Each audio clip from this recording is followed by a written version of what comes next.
Masechet Baba Kama Daf Chet. Be'amine Rav Shemuel bar Abba me'akronya me'Rebi Abba. כשהן שמין, בשלו הן שמין, או בשל עולם הן שמין. Rav Shemuel bar Abba from Akronya asks Rabbi Abba, when we assess the value of a land, this is for metav sadehu, if someone has did damage to someone else, the damager has to pay mi metav sadehu. Well, so there's three levels, right? Edit, Benonit, Ziburit, the lowest. So when we make that evaluation, do we make the evaluation based on other land that he has, the mazik? In other words, is it subjective to the different types of land that he has? Or is it based on the world at large? In other words, you look at the general market as an objective evaluation. So for example, let's say in the whole world there's standard, what would someone would call the lowest level, the medium level, and idit.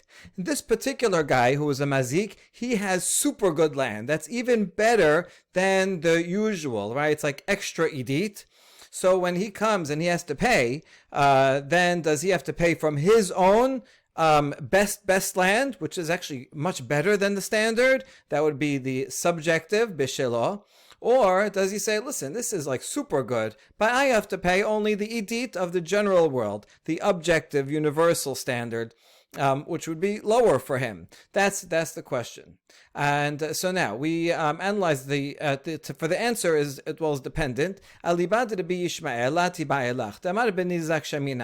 first of all, this question does not apply to Rabbi Ishmael, because Rabbi Ishmael says that we assess it based on the nizak, and so surely that's the subjective evaluation of all the land of the nizak. If the nizak only has medium quality land, well, that's his best land. Then the mazik only has to pay that level. Therefore, this would certainly be of the nizak and subjective of the nizak. Rather, we're just clarifying the question. When we're asking the question, it could only apply to Rabbi Akiva, who says it's the land of the mazik. And so here's the question. See, it also depends on what the reason for this is. If the reason is that, really we should pay for, we want to make sure that there's something that's fungible, easily sellable, so then you could follow the universal standard, because as long as it's in the universal market, this is considered the best land, so then you'll easily be able to find buyers. So it's enough that it be a universal one. It doesn't have to be this guy's particular one. On the other hand, a different reason might be that we really want to encourage people to pay money. That's the best thing. Cash is king. People want, you damaged me, just give me cash. And so this is kind of a penalty. Listen, if you're not paying cash, you're going to have to pay from your best land. In that case, it would be a greater penalty if it's his own best land and follow a subjective. So there could be, the answer to this could be dependent on the conceptualization of the reason why he has to pay from his best land. All right, now that we know understand the question and the parameters of the question, we say, Mai, metav sedeho marachamana lemuta de nizak, o dilma lemuta de alma name. Well, the question not only depends on conceptual, but also on how you read the pasuk. So when the Torah says metav sedehu, that could mean that from his land, as opposed to the assessment of the different lands of the nizak. Maybe it just wants to tell you metav sedehu of the mazik, to tell you not of the nizak, but it doesn't actually mean of the mazik. It's actually a universal evaluation. Or maybe when the Torah says metav sadehu, it means specifically not that of the nizak and not that of the universal market, but rather specifically of him. So that would be the two sides. And now that we understand all the sides of the question and the pasuk, the two ways to read the pasuk, Rabbi Abba answers. Amar le Rachamana Amar metav sadehu v'atamat b'shel olam hen shamin. So Rabbi says it's simple. The Torah says his best land, and you're telling me that you're going to follow a universal market value? That Torah would have said, the best land. That's just it. It wouldn't have to say his best land. So obviously, it is in fact the subjectively best land that this guy has, and if he has super best land, then he has to pay from that super idit. Okay, that is Rabbi Abba's answer. Now we're going to challenge this. En lo ela idit. Kulam gobin min ha'idit. It's a long baraita, and then we're going to get to the question. If a person has only best land, then everyone who collects from that person collects from the best land, because that's all he has. Even a creditor who's collecting a loan, who usually gets benonit, will get idit. Even a woman who's collecting a ketubah, who usually gets ziburit, in this case will get idit, because that's all he has. And if a person has only benonit, then everybody will collect from benonit. That's all he has. And if he has only ziburit, then obviously everybody will collect only ziburit. Even the nizak, well, that's all he can collect. Right? Sorry, wait, I deserve idit. Well, sorry, I don't have an idit. So certainly, if there's nothing else, then the person is going to collect whatever is there. Now, hayu lo idit ubenonit veziburit. If a person has all three levels, nizakin be'idit ubalcho bebenonit ukutubat isha beziburit, then everybody can collect at the appropriate level. If someone who was collecting for damage can get from the best land, and someone who's collecting a loan can get medium land, and a woman who's getting her ketubah paid will collect from the ziburit. So that's an easy case. Here's the hard case. Idit ubenonit. Let's say a guy has only idit, a top and medium. He doesn't have any ziburit. So then what happens? Well, nizakin beidit, nizakin, the people that were damaged can collect from the best land as is appropriate. Balchov uktubat isha benonit, the one who's lent money gets medium land as is appropriate. And the ketubah for a woman, well, he doesn't have any ziburit, so she gets the lowest that's available, which is benonit. Now, if the guy has only benonit v'ziburit, he doesn't have any idit. So then nizakin ubalcho bebenonit. So as a victim of damage, well, he gets the best available, which is benonit. Baal Chov also gets benonit, which is the standard, and ketubat isha beziburit, she gets the lowest because that's what is coming to her. And finally, if a person has idit viziburit, he has very good land and low-level land, but no medium quality land, well then nizakin beidit. That's what you'd expect. And the one who is damaged collects from the best land. Baal Chov, the Baal Chov really could go either way. But this baraita teaches that Baal Chov echutbat isha beziburit. Baal Chov actually goes a step lower and gets only ziburit, and ketubat isha also gets ziburit. Okay, that is the baraita. Now, what's the challenge to Rabbi Abba from this? Katani miha misi'ah, from the middle section, it says benonit veziburit, nizakin u'bal chov benonit, uchvat isha beziburit. If a person has medium and low quality, then nizakin and bal chov both get benonit, and ketubah is ziburit. So v'yamat b'shel b'shelo hen shamin. But if you say that we follow the subjective valuation of himself, then in this case where he doesn't have any idit, so for him subjectively his benonit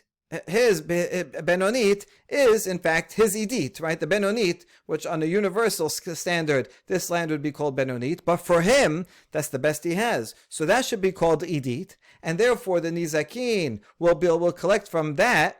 And then that means that the Baal Chov should go one step lower, because for this guy, subjectively, his benonit is already classified as idit. So the Baal Chov shouldn't be able to get that. The Baal Chov has to go the next level down, which will be ziburit. And then the ketubah, well, there is nothing lower than that, so the ketubah woman will also get the ziburit. So this seems to be a proof that we follow the objective universal standard, and this goes against Rabbi Abba, who says mitav sadehu is based on the subjective standard. That's the question, and our answer is hachamais kenan kigon shahaita lo idit umechara. This baraita could be talking about a case where he did have idit, he had superior land at the time of the loan, so therefore the lender at the very moment of the beginning of the loan already has a lien on the middle property, because and at that point he had top, medium, and lower, and so therefore even subjectively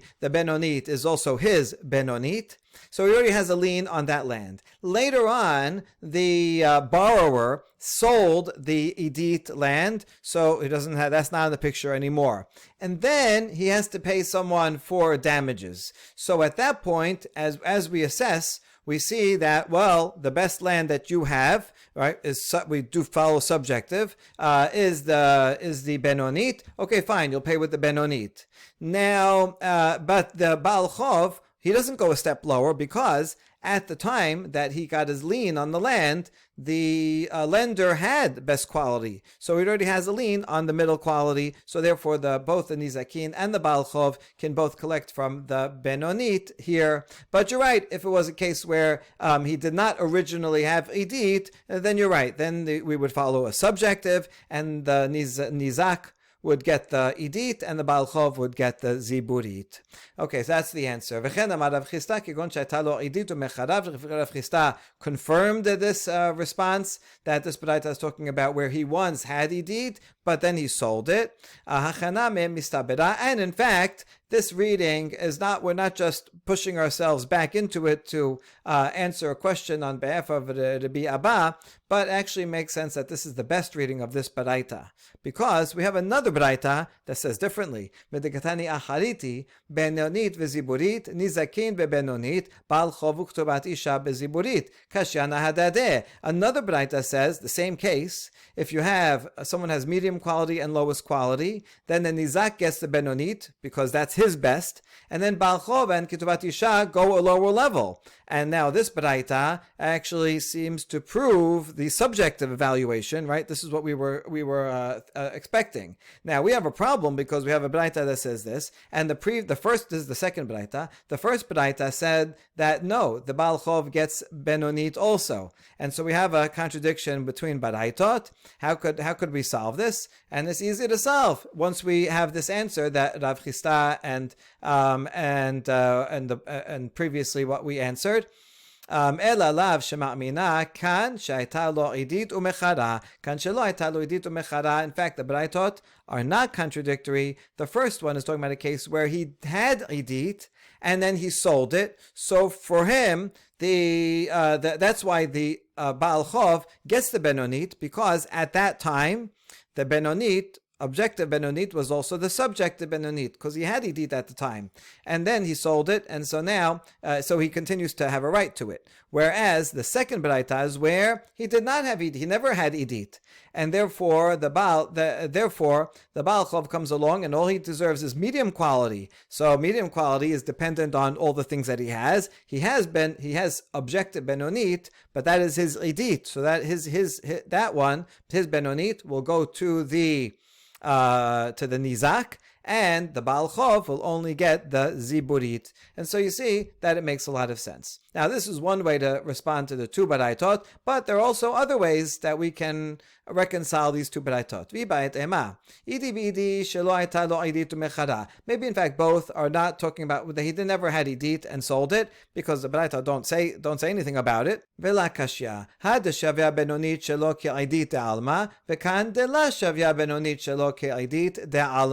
There's no contradiction. The first Baraita is talking about a case where his subjective medium quality land is equivalent to idit on the regular marketplace. So when the Baal Chov comes to collect his loan, so the payer says, listen, all you deserve is benonit quality of the general marketplace. You know what that is? Not my benonit. My benonit is like idit. It's enough for you to take my ziburit. That'll be enough as the universal benonit. That was the second Baraita. Whereas the first Baraita is where his benonit is not like idit of the world. His benonit is like everybody else's benonit also. In that case, both the Baal Chov takes the best that is available, which is the benonit, the nizak takes the best that's available, which is the benonit, and the Baal Chov also takes the benonit, because that's equivalent, and that's yet another way to resolve the two Baraitot. Yet another way, v'bayetema, idi v'idi kegon shaita benonit shelo kebenonit da'alma, v'acha b'hapelige, mor sabar b'shelo hen shamin, or mor sabar b'shel olam hen shamin. Or both of them could be a case where his subjective benonit is equivalent to the universal benonit level.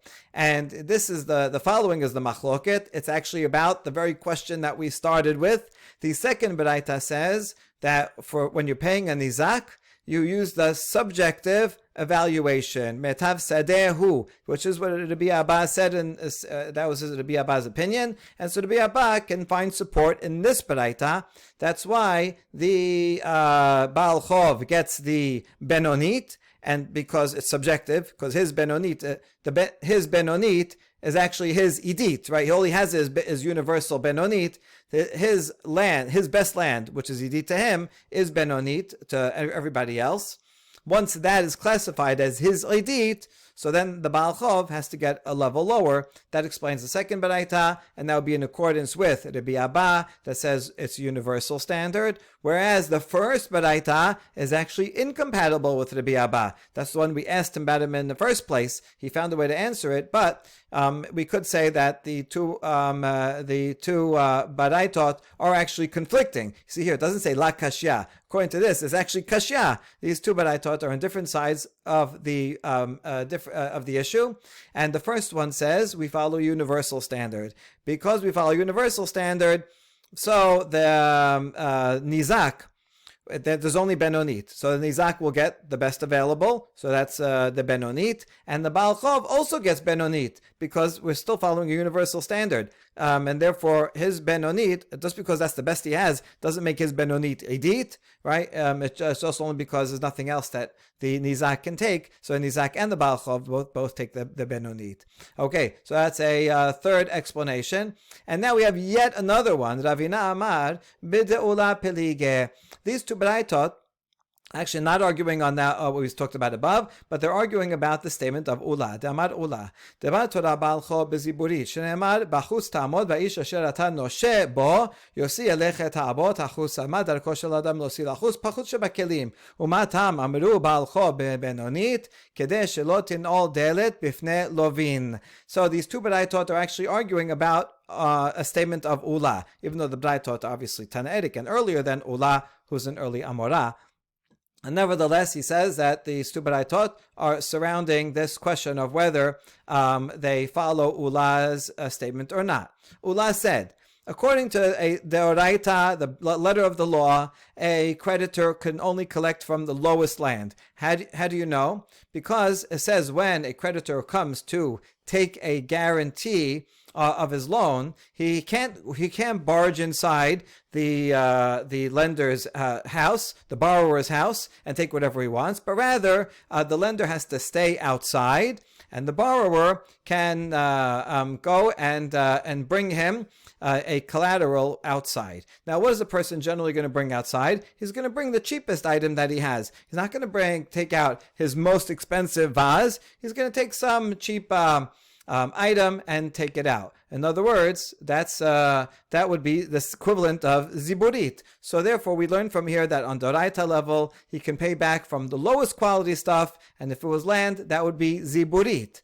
Oh, what's the reason that the rabbis came and instituted a takana that he has to pay from Benonit, so that the doors will not be shut in the face of borrowers? Because if lenders know, oh, you know what's going to happen? If he doesn't have the money and he has to pay me back with the land, I'm going to get the lowest quality. You know what? I don't want the lowest quality land. I'm not going to lend you in the first place. And then the borrowers won't have capital that they can borrow. And that will not be good for not the borrowers, not the lenders, not for the whole economy. So the rabbis made a takana. Now, that's the statement of Ula. How does it apply to this? Mor itle takanta de ula, umor letle takanta de ula. The first braita follows the takana of ula. Therefore, no matter what, the Baal Chov has a right to the Benonit land, and just because he doesn't have any Idit land doesn't matter. And so the Baal Chov Nizak gets the Benonit. Okay, fine. Nizak gets the Benonit. Good luck to him. But the Baal Chov shouldn't get any less because there's a takanat chachamim in order to make sure that loans will always be available. Every Baal Chov has a right to take the Benonit. That would explain the first braita. Whereas the second braita does not follow this takanav ula, and rather is following the letter of the law mideoraita, which is that a Baal Chov can take ziburit. And therefore, in this case, where he has no idit, he has only benonit, and benonit will go to the nizak, because that's the best he has, and then the Baal Chov, it's sufficient for him to take the ziburit, because that is the Deoraita law, and he does not, the second Baraita does not assume the Takanav Ula that a Baal Chov should always take from the benonit. We now learn a Tosefta that's somewhat complex, and we have to figure out exactly what case it is talking about. Tenora Banan, Machar le'ehad or l'shlosha b'nei adam ke'ehad, כולן נכנסו תחת הבעלים. בזה אחר זה, כולן גובין מן האחרון, אין לו גובה למי שלפניו, אין לו גובה מי שלפני פניו. We're talking about a case of a landowner. We'll call him Mr. Landowner. And he has a lot of problems. He owes 3 different people money. One of them is someone that he caused damage to. So he owes that person from the best land. He also owes a loan. He has to pay back, which he should pay back from medium land that he has. And he also owes his wife a ketubah, which he should pay from ziburit. Okay, now this landowner, before he paid anybody back, he sold all of his land. He had all 3 types of land, and he sold all of them. Now, subcase 1, he sold it all to one person. Or, subcase 2, he sold it to 3 different people simultaneously. In other words, all on the same day, such that we don't know which one was first. Usually on documents we put a date, but not necessarily the time. So he sold them all at once. In that case, each of the collectors of money, rather each of the buyers, those 3 buyers, let's say in the case of 3 of them, the 3 buyers are in the place of the owner, so that each of the collectors will collect the appropriate land that is for them. So that the nizak, well, he had a lien on the idit, so he takes from the idit, and the Baal Chov takes from the benonit, and the woman collecting ketubah collects from the ziburit. Okay, that is all case 1. We're going to analyze the first, machar le'ehad. See, we understand if he sold to 3 people, but it's all on the same day, and then this happens. But our question is going to be, well, why do you have to tell me if he sold all 3, the landowner sold all of his property to one person? Isn't that obvious that would be the same thing? I mean, if for 3 different people, where he actually is selling it at different times during the day, you might have thought, well, maybe you have to look at when they sold it. And no, we learned no. If it's all on the same day, then each one gets the appropriate land. So if I know that, then all the more so if he sells it to one person, then that's going to be true as well. So the Gemara is going to ask, what is this machar le'ehad? Okay, we'll leave that for a minute. Now, the second half of this Tosefta is if he sells his land one after another, let's say to 3 different people. Well, in that case, they all collect from the last sold land. Here's a rule that's going to be very important till the rest of the daf, is that if a landowner has land and he sells off some of the land, but he still has some of the land with him, then anyone who comes to collect payment has to take from the land that he currently has. Even if, let's say it's a nizak that's coming, and all he has is ziburit, and he sold off idit, the nizak cannot come and say, well, you had idit land, so I want to go after that. We say, no, you can't do that, but you have to take first from what's currently in the hands of the landowner. Even though technically the nizak should have a right to the idit, because that he had a lien on that idit, and so he should be able to go after that buyer. The rabbis, however, made a takana to protect buyers, because we'd rather not have land repossessed all the time, because then no one's going to ever want to buy land, because they're going to know, if I'm going to buy the land, and then tomorrow it's going to be repossessed.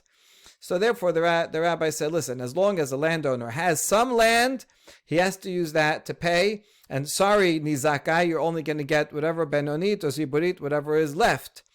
You can only go after the buyers if the landowner has nothing left. Now, in the case where he sells one on day 1, and then something else on day 2, and then something else on day 3, well, after day 1 and day 2, what does he have left? Whatever land he has left, that is what they can be paid from.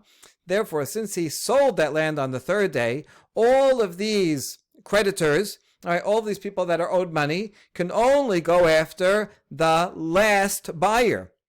Now, if there's not enough land that from that last buyer's property that he bought from the landowner, then the people coming to collect money can come to the one beforehand, because after day one, the rest of the land was still in the hands of the landowner, and so they would be able to come for that. So that's the last sold. And then if there's still not enough, even in that land, to satisfy all of the people that need to get paid, then he can go to the people that want to get paid can go to the first buyer and take it from them as well. That is the end of the Tosefta. Now we ask, the very first case mentioned here, if he sold it all to one person, and that in a simple reading, it's talking about he sold it to one person on the same day. It's just expanding. If he sold it to one, or even if he sold it to three, and he sold it all on the same day, then each one gets their appropriate land at their level, because it's all on the same day. So there never was a day when he had sold one piece of land, but he still was holding on to another piece of land. Since they're all sold on the same day, everybody gets their level of idit, benonit, and ziburit. So a simple reading is that echad is just telling, it's just a case it's starting with, and then saying, and even shelosha, right? And sarich lomar zo. But the Gemara is not taking the Mishnah, this Tosefta, in that way. Rather, it's going to say, why do we need to know this case? If that one buyer bought all of them, all the land on the same day, well,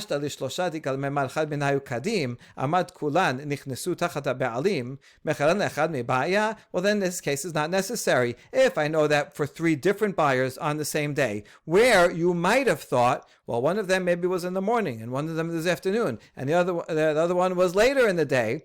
So I might have thought that you have to look at the order within the day, and still the Tosefta teaches a chidush that, no, we don't say that. They're all on the same day. We don't look at the exact time, and therefore each buyer stands in the place of the owner, and therefore, just like the owner has to give the three levels to each appropriate collector, so too the buyers have to give the appropriate levels.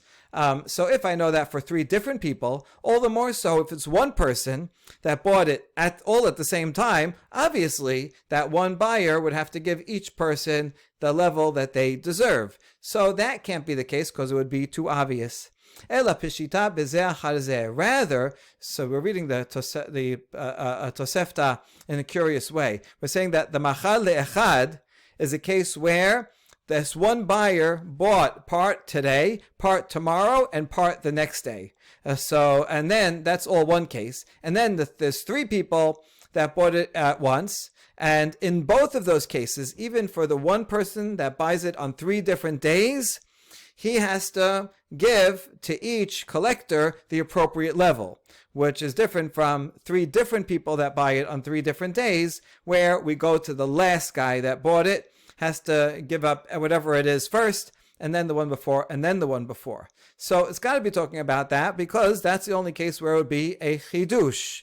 Okay, now we have to explain. Umay shana shelosha dechol chad vechad amar le hinachti lecha makom ligbot mimenu. Now, what is the difference then between one person who buys on 3 successive days and 3 people who buy each on 3 successive days? Well, if it's 3 people that buy on 3 different days, each one could say, when I bought the first guy who buys some land, he says, well, the landowner still has land. Go take that. And the second guy who buys on the second day also says, well, the landowner still has land. Go take from that. Leave me alone, right? And go to the next buyer.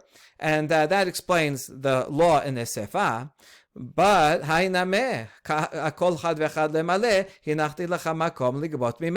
even one buyer can still say the same thing, depending on the order that he bought it in. He bought idit, let's say, on the first day. So he could say, listen, when I bought the idit on the first day, I left the ziburit and the benonit with the landowner. Go take from that. Now, it happens to be the same guy bought let's say the benonit on the second day. He says, I left the ziburit with the landowner, so you can only collect from that. Okay, he bought the ziburit on the third day, so then, yes, you can take from the ziburit first, take that first, and then take the second. So it should be the same law that he takes from whatever he bought last, he gives away, then whatever he bought next, he gives away. But if he bought the edit first, then he should be able to keep that as long as possible. What's the difference between the law? Why should it be a distinction between if one person bought it on 3 days or if 3 people bought it on 3 days? Here's the answer. Oh,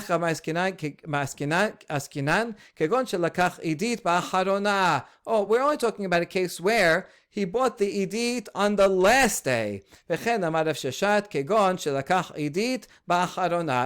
also said it's when he bought edit on the last day. Therefore, it's in this buyer's best interest to give each collector according to their level, because really each of the collectors would have a right to take whatever was sold last, right? Because that's the law. Whatever was sold last was in the hands of the landowner last, and so they can come and say, right, we want that.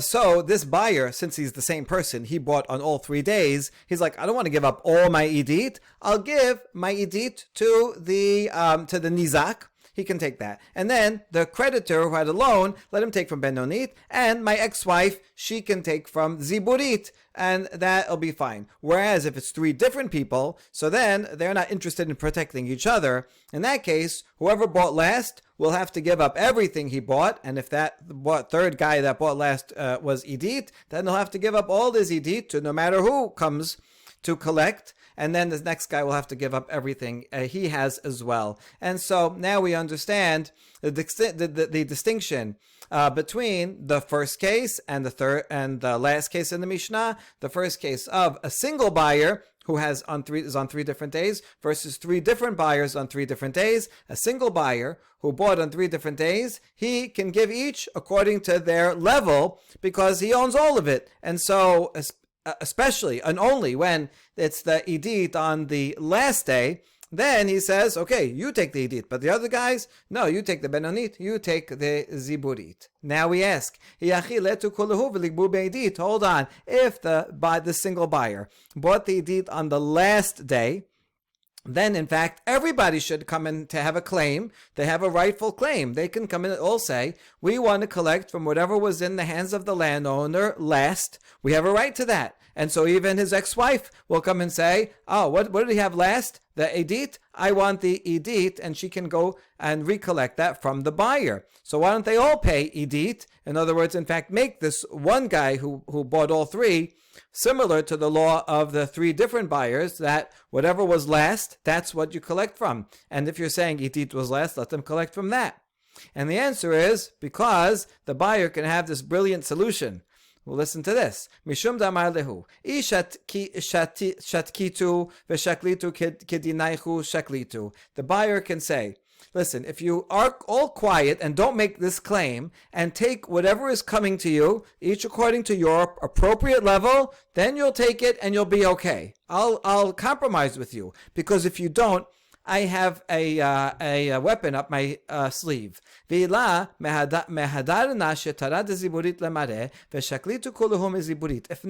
I'll return the lowest quality land to the original landowner. All right, I'll renege on that deal. And then he'll have that in his hands. And you all will only be able to collect from the lowest quality land. You want that? Okay, it's in my power to do that. Since this buyer says it's in my power to have you all collect from ziburit, you know what? How about we compromise? I'll give the nizak edit, I'll give the creditor the benonit, and the ex-wife, she's going to get ziburit no matter what. And so be happy with that. Otherwise, you're all going to get the lowest. Good. So since he can say that, that will protect him from giving everybody the edit, and he can give each according to his level. Now we ask, wait a second, in that case, why can't the buyer, this one buyer, tell everyone that? Even the nizak, let him come and say, listen, accept the ziburit, because after all, I can return the ziburit to the owner, and you'll only be able to collect from that. So why should he have to even pay each one according to the level? Let him have the right to pay everyone the lowest level. So this answer did not work. It must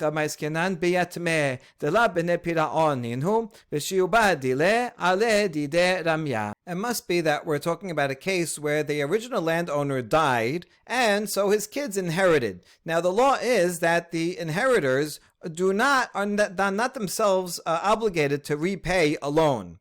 The borrower can't come after the inheritors. He has to go directly to the buyer. And so the shibud, the lien, rests only upon the buyer of the land. And so therefore, right, the inheritors are like, listen, we're out of it. We sold the land. Go to the buyer. For that reason, therefore the buyer actually cannot say this brilliant tactic that we mentioned up here. The buyer would not be able to say it because he in fact cannot renege on the deal and return the ziburit. If he does return it to the inheritors, that's newly acquired land to the inheritors, and the creditor cannot come and collect it. Right? There's no lien on it because they don't collect from the heirs. Heirs are not responsible to pay for the loan of their father because the lien is already with the buyer. So it's the buyer. So the buyer then gives it to the inheritors. They're like, thank you for the land, and they don't have to give it up. So the buyer actually cannot make this claim at all, and therefore we're back to square one. We have to explain how come this buyer can give each one according to their level, and as opposed to that he has to give whatever he bought last, that he has to give all that up. In this case, where we said he bought the idit last, so then he should have to give up the idit, all of the idit, and pay everyone with idit. So how do we answer that question? Ela mishum damar lehu ta'ama may amor rabanan en ifraim min nechasim mishubadim makom sheyesh bnei chorin mishum takanta didi ana beha takanta lani chali. Another brilliant claim. He says, what is the reason that the rabbis made this takana in the first place, that a collector cannot collect from sold property if the landowner still has free property in his possession? They only said that to protect buyers. Takanta didi, me, I'm a buyer. They wanted to protect buyers in general so that land would not be collected all the time. They made this takana so that if a buyer bought, let's say, high quality land, idit, and then some nizak is going to come and say, oh, look, you sold that land, and I'm taking it back. He technically has a right to it. But then we're going to have a lot of repossessions. So therefore, the rabbi said, listen, if landowner, if you still have land in your possession, whatever, even if it's a lower level, then that you pay from that, and the nizak only gets the lower level land. We want to protect the buyer. So this buyer says, listen, this whole takana is to protect me. I don't want your takana. Right? And he has a right to refuse. This whole thing is only to help him. He says, listen, it's not helping me in this case. It's okay. I forego this takana, and instead, now if there was a takana was in effect, then he would have to pay whatever he bought last, all, and if he bought the idit last, then all that he would have to pay everyone with idit. He says, forget about the takana. I don't want it to apply to me in this case.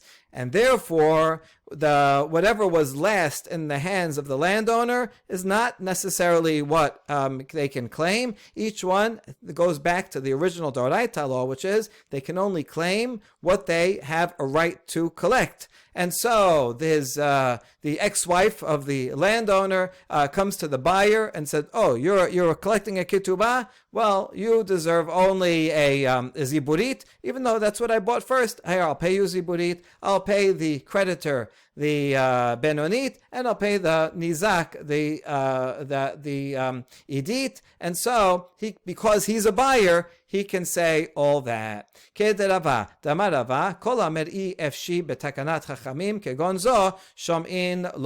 And Rava made this rule that any time there's a rabbinic enactment for the benefit, a financial benefit of a particular person, a person can say, you know what, I forego this takana. It's supposed to help help me. But in this case, it's not helping me. So I don't want the takana. I want to follow the original biblical law. He has a right to do that. Mike Gonzo. Rabbi gave an example like this. What was he talking about when he said like this? He was referring to Rav Huna, Damar Rav Huna, Yechola isha shetomar leba'ala, eni nizonet v'eni osa. A wife can say to her husband, don't give me food, and I am not working for you. In general, the rabbis made a takana. Listen, a takana v'ketubah is that the husband has to pay for all the needs of his wife, for her food and shelter and clothing and everything. And in exchange, whatever the wife works and makes, her salary goes to the husband. And then that's a fair trade. So this is a takana that's actually to help wives. But a wife can come and say, you know what? I don't want this takana. For me, it's not a benefit. I like my job. I make a lot of money. I don't want my husband to be responsible for my food. You know what? Keep the food, and I'm going to keep my earnings. So this is a takana that was meant to help, and yet the one who was meant to help is permitted to refuse. So too here, this buyer can refuse the takana, and therefore the last owned land of the landowner is not the one that has to be collected. And therefore, each one can only collect what they deserve. Now, this strategy of refusing the takana will only work when there's one buyer, because he wants to protect his own interest and he doesn't want to give away all the idit that, if let's say he bought that last. Therefore, you can say, forget the takana. Everybody can only come and take what you are entitled to. However, when there are three different buyers, then they're not interested in protecting each other. In that case, the first two buyers are going to enact their right to be protected. And they're going to say, listen, we bought first, and the landowner still had that land. Go take from his land, which the third buyer took, the buyer that bought on the latest date. Go clean him out first. Oh, if there's still money that needs to be owed, okay, then go to the second guy. So in that case, they're not going to all collaborate and give each one what they deserve. Rather, they're going to push off the debt to the last guy, and only if there's not enough, then it'll go back to the second and potentially back to the first. All right, and so now we're going to complicate this case further and ask if this right of refusal of the takana still applies. We're complicating it by adding yet another level of a buyer. We have the original landowner who owes all these people money, and he sold the land to buyer number one, but that buyer number one sold land to buyer number two. So let's see how this works. So remember, the case is where you have a landowner that has all types of land and he owes three different types of people. And he sells land to a buyer all on different days. He sells something on one day and something on the second day. On the third day, he sells the idit. And therefore, technically, all the collectors could come and say, well, the last thing that the landowner had was idit, so therefore, give us pay us all with idit. And the chidush we just said is that first buyer can say, listen, I forego the right to my takana and forget this thing that whatever the landowner has, he has to pay from, right? That was only for my benefit, and therefore I'm paying you each only what you deserve. Good. So that we understand, and that was useful. And now we ask, Pishita machal lokech benonit v'ziburit v'shiyed idit lefanav le'tukulehu v'ligbu me'idit. Now, if this first buyer sold to a second buyer the benonit and ziburit, and he kept the idit only in his own hands, buyer one has the idit, and now these three people, the nizak, the Baal Chov, and the ex-wife of the landowner come to collect, everyone would agree is a simple matter of logic that they can all collect from the idit. Why? Because the takana will apply to the second buyer. The second buyer will say, listen, who are you collecting from? From the first buyer. Go to him first. He still has land in his possession. See, the takana applies to every buyer compared to the one that he bought it from. So even though it applies to the original landowner, but now the original landowner sells everything. He says, go to buyer number one. Buyer number one has idit in his hands, and he sold the benonit and ziburit. So the others, all three collectors come and say, well, we want to collect from what you have in your hand. And the first buyer can't say, I forgo the takana, because it's not in his right to do that. Buyer number 2 is protected by the takana. Go collect from the idit that's in the hands of buyer number 1. Because after all, that was in the last one in possession of buyer number 1. Buyer number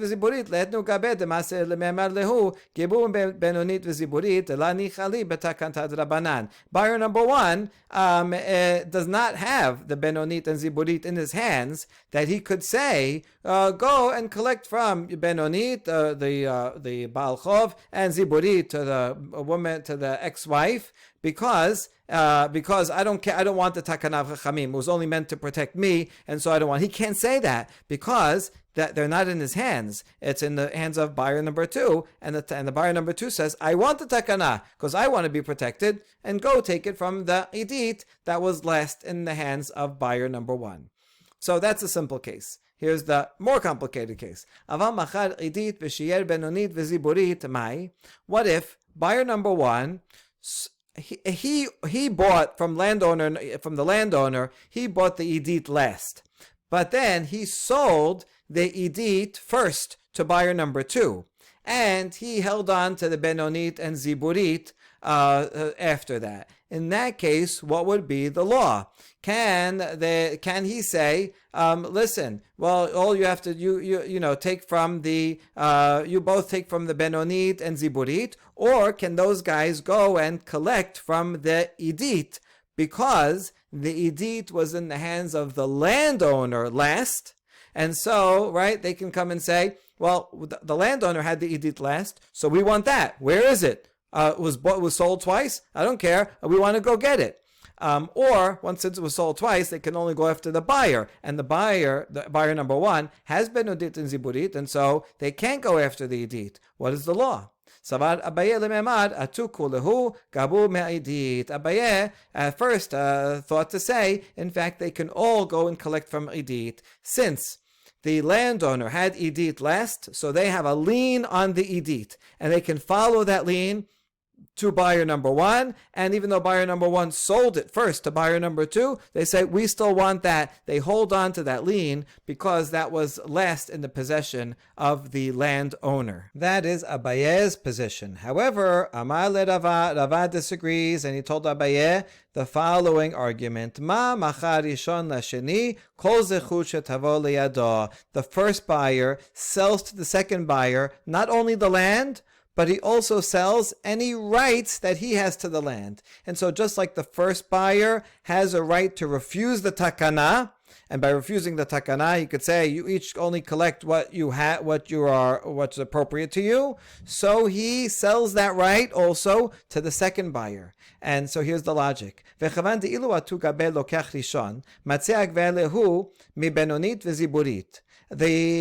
the 3 collectors came to the first buyer, the first buyer could tell them, listen, you can each only get what's coming to you, and the creditor will only get benonit, and the ex-wife will only get ziburit. And even though when he bought the benonit and ziburit, the idit was still in the hands of the landowner, and so that was since that was in the hands of the landowner, they have a right to it. And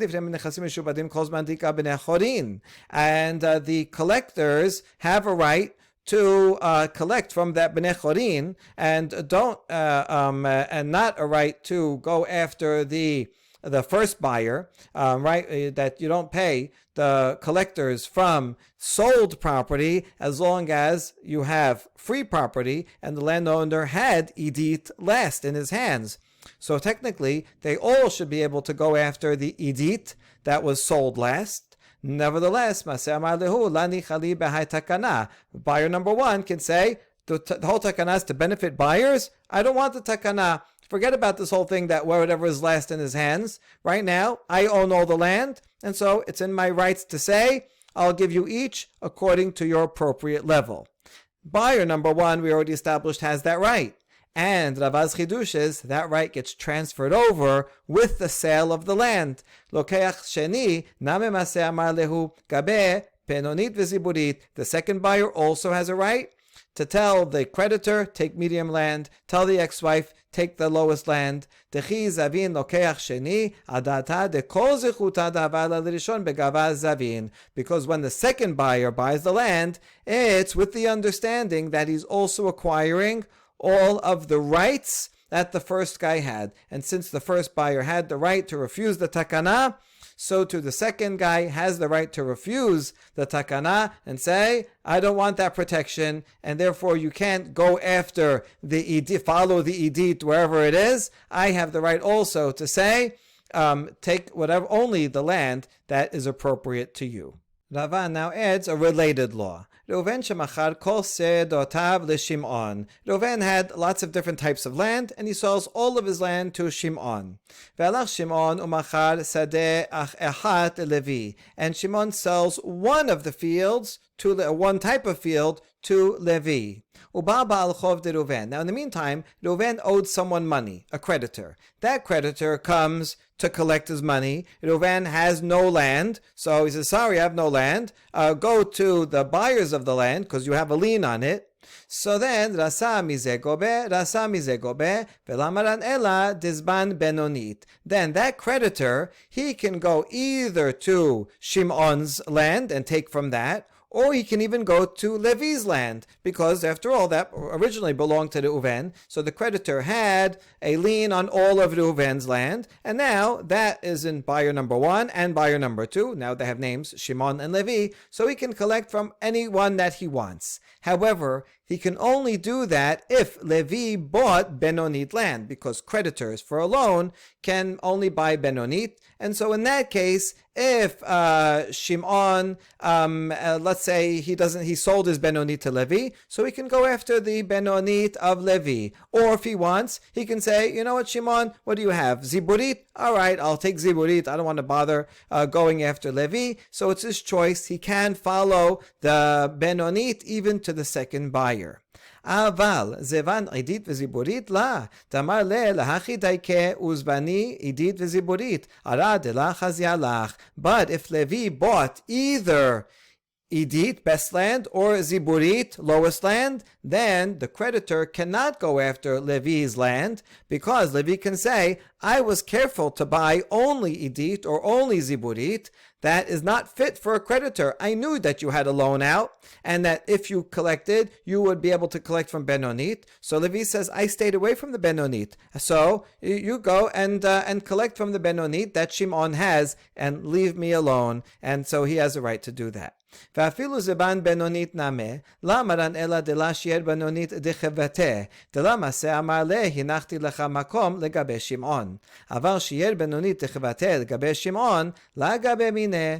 ודמעשה אמר לה, הנחתי לך מקום לגבות ממנו. And even if Levi bought Benonit, and where we said above that Reuven, he could go after Shimon, or he can go all the way to Levi, he can only collect from Levi's Benonit land when Levi took all the Benonit land and Shimon doesn't have any similar Benonit land. Because in that case, Levi cannot claim, I left you a Benonit with Shimon, go collect from him, right? Because Shimon doesn't have. However, if Levi bought only some of the Benonit land and he left some Benonit land similar to it with Shimon, then the creditor cannot go after Levi, because Levi can come and can say, I only bought part of it, but I left part of it with the original creditor, with my buyer, and therefore go, not the original creditor, right, with my buyer, therefore go to him and take from there.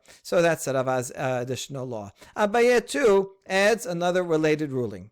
Reuven shemachar sadeh l'Shimon be'achrayut. Reuven sold land to Shimon with a guarantee that Reuven says, listen, if your land should ever be collected from a creditor of mine, I'll pay you back, right? So that you're guaranteed you won't have a loss. You have an insurance policy. It's like basically like title insurance. Sure enough, Reuven's creditor comes to Reuven, you owe me money. Reuven says, I don't have any land. go take Shimon's, and he goes and he takes Shimon's land. And now Shimon has a claim on Reuven. Reuven has to pay Shimon for the land. Dinahu dazil Reuven mishtay dina behadeh. Now Reuven has a right to take the creditor to court, and he can claim, if he has a claim that he says, well, I paid you already, I didn't owe you, and he can come and make a claim and take him to court. But